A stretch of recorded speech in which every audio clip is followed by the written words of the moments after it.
After first refusing me, King Ferdinand and Queen Isabella gave me 3 ships, a crew of about 90 men, and half of my necessary finances. The other half comes from private investors from Italy, which I had already lined up. We set sail.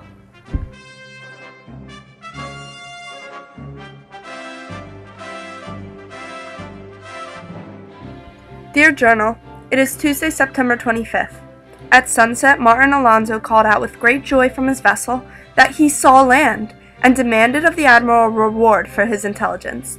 The admiral said when he heard him declare this, he fell on his knees and returned thanks to God, and Martin Alonso and his crew repeated Gloria in excelsis Deo, as did the crew of the admiral, including me. Dear Journal, it is Saturday, October 13th. At daybreak, great multitudes of men came to the shore, all young and of fine shapes. Full of wonder, they emerged from their villages onto the island's beaches and swam out to get a closer look at our huge, strange, big boat.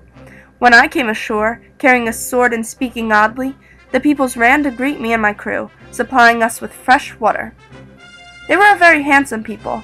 Their hair was not curled, but straight and coarse, like horsehair. Their heads and foreheads were much broader than any people I had hitherto seen. Their eyes were large and very beautiful. They were not black, but the color of the inhabitants of the Canaries. They do not bear arms, and do not know them, for I showed them a sword, and they took it by the edge and cut themselves out of ignorance.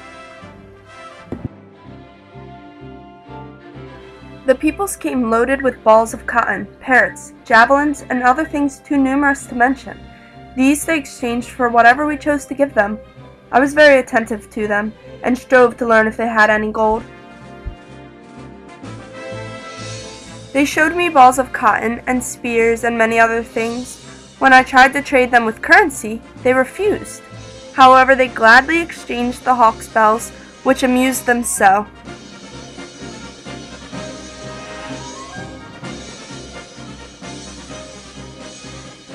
They willingly traded everything they owned for even simple glass beads. Dear Journal, it is Monday, October 15th. I'd like to write that I think they can easily be made Christians, for they seem to have no religion. I have not seen any temples while I've been here. I believe God made me the messenger of the new heaven and the new earth, of which he spoke about in the Apocalypse, and he showed me the spot where to find it and spread his word.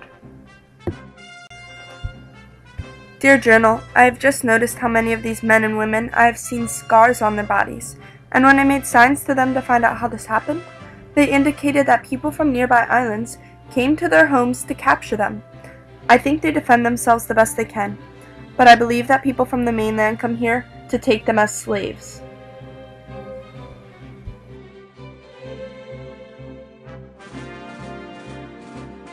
Dear Journal, it is now October 17th.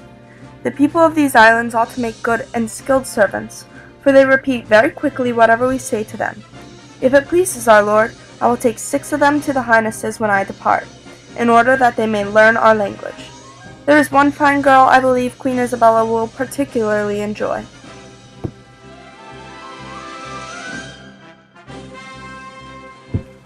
Dear Journal, it is time for me to leave these lands. We can send from here in the name of the Holy Trinity all the slaves which could be sold. I've decided to take instead a cargo of 400 natives on our return. I do not expect many of their souls to be able to take this journey, but I do everything in honor of Queen Isabella.